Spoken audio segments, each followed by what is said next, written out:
ఢిల్లీ, ఛత్తీస్గఢ్ రాష్ట్రాలకు మించి ఏపీలో వైకాపా పాలనలో వేల కోట్ల రూపాయల మద్యం కుంభకోణం జరిగిందన్న చర్చ ప్రస్తుతం విస్తృతంగా నడుస్తోంది.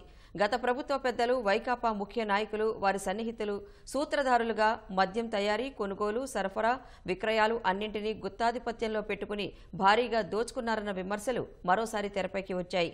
వైకాపాకు కరడుగట్టిన మద్దతుదారులైన అధికారులను పాత్రధారులుగా మార్చుకుని ఈ వ్యవస్థీకృత దందా సాగించారని చెబుతున్నారు. రాష్ట్రంలో అధికార మార్పిడి జరుగుతున్న వేళ ఈ కుంభకోణంపై తెలుగుదేశం దృష్టి సారించింది. వైకాపా నాయకులు కుట్రదారులుగా రూపొందించిన నేర విధానాన్ని అన్ని తానై అమలు చేశారనే అభియోగాలు ఉన్న Andhra Pradesh state beverages corporation limited మాజీ ఎండీ వాసుదేవరెడ్డిపై సిఐడి శుక్రవారం కేసు నమోదు చేయడంతో పాటు ఆయన నివాసంలో సోదాలు నిర్వహించింది. దీంతో ఆయనతో పాటు కుంభకోణంలో కీలకంగా వ్యవహరించిన ఇతర అధికారుల పాత్రపై తెదేపా వర్గాల్లో విస్తృతంగా చర్చ జరుగుతోంది. వారు భారీగా వెనకేసుకున్నారని తెలుస్తోంది. సూత్రధారుల్ని, పాత్రధారుల్ని పట్టుకునేలా ఈ కుంభకోణంపై విచారణను సీబీఐ, ఈడీలకు అప్పగించాలన్న డిమాండ్లు వినిపిస్తున్నాయి. వైకాపా పాలనలో మద్యం పేరుతో అందిన కాడికి దోచేశారన్నదే తెలుగుదేశం మొదటి నుంచి చెబుతూ వస్తోంది. ప్రభుత్వ పెద్దలు, వైకాపా ముఖ్య నాయకులు మద్యం విధానంలో కొనసాగించిన దోపిడీకి వాసుదేవరెడ్డే కళ్లు, చెవులు సహా అన్నీ తానే వ్యవహరించారనే ఫిర్యాదులు ఉన్నాయి. వైకాపా అధికారం చేపట్టగానే ఏపీ ఎస్బీసీఎల్ ఎండీగా, డిస్టిలరీస్, బ్రూవరీస్ కమిషనర్ గా ఐఆర్టీఎస్ అధికారి వాసుదేవరెడ్డిని నియమించుకున్నారు. 4.5 పాటు ఆ పోస్టులు కొనసాగి వైకాపా నాయకులు, ప్రభుత్వ పెద్దలు బినామీల పేరుతో ఏర్పాటు చేసిన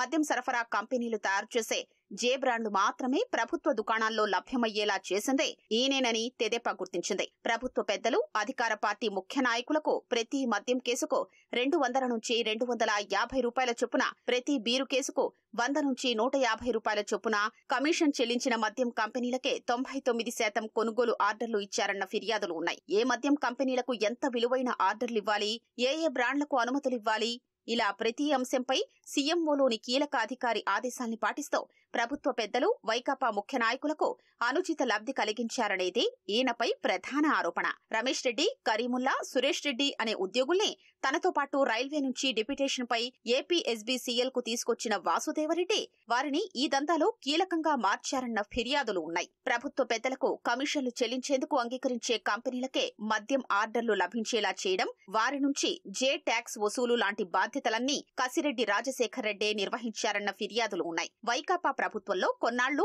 ఐటీ సలహాదారుగా పనిచేసిన ఈయన జగన్ కు అత్యంత సన్నిహితుడు.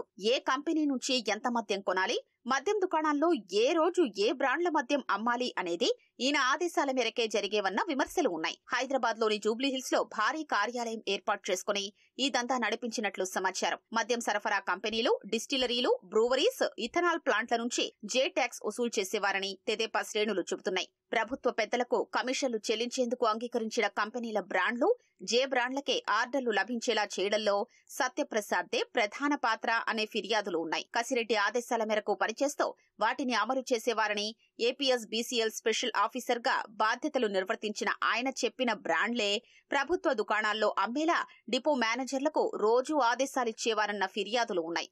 ఎక్సైజ్ శాఖలో ఈఎస్ గా ఉన్న సౌరి సత్యప్రసాద్ కు సహాయకుడిగా ఉంటూ మద్యం కొనుగోలు ఆర్డర్లు సిద్ధం చేయడంలో కీలక పాత్ర పోషించారనే ఫిర్యాదులు నమోదయ్యాయి. ఏపీ ఎస్బీసీఎల్లో జీఎంగా పదవీ విరమణ చేసి తరువాత వాసుదేవరెడ్డి వద్ద ఓఎస్డీగా పనిచేసిన వేణుగోపాల్దే ఈ దందాలో ప్రధాన పాత్రని తెదేపా గుర్తించింది. సచివాలయంలో కీలకంగా ఉన్న ఓ సీనియర్ ఉన్నతాధికారి ఈ అక్రమాల్ని అడ్డుకోకుండా పరోక్షంగా సహకరించారన్న ఫిర్యాదులు ఉన్నాయి. అందుకు ప్రతిగా ఆయన తరపున బినామీగా కలెక్షన్ ఏజెంట్లుగా ఉండే ఓ వ్యక్తికి భారీగా సొమ్ములు అందాయని చెబుతున్నారు. చిన్న చిల్లర దుకాణం వద్ద చూసినా డిజిటల్ లావాదేవీలు ఉంటాయి. కానీ జగన్ ప్రభుత్వం గత 5 ఏళ్లలో 1.24 లక్షల కోట్ల విలువైన మద్యాన్ని నగదు రూపంలోనే అమ్మింది. గతేడాది ప్రభుత్వ దుకాణాల్లో డిజిటల్ చెల్లింపుల విధానాన్ని ప్రవేశపెట్టినా అది పేరుకే పరిమితమైంది. ఈ మొత్తం దందాలో వేల కోట్ల రూపాయల అవినీతి జరిగిందని, ప్రభుత్వంలోని కీలక పెద్దకు అవినీతి సొత్తంతా చేరుతోందని, నల్లధనం పోగు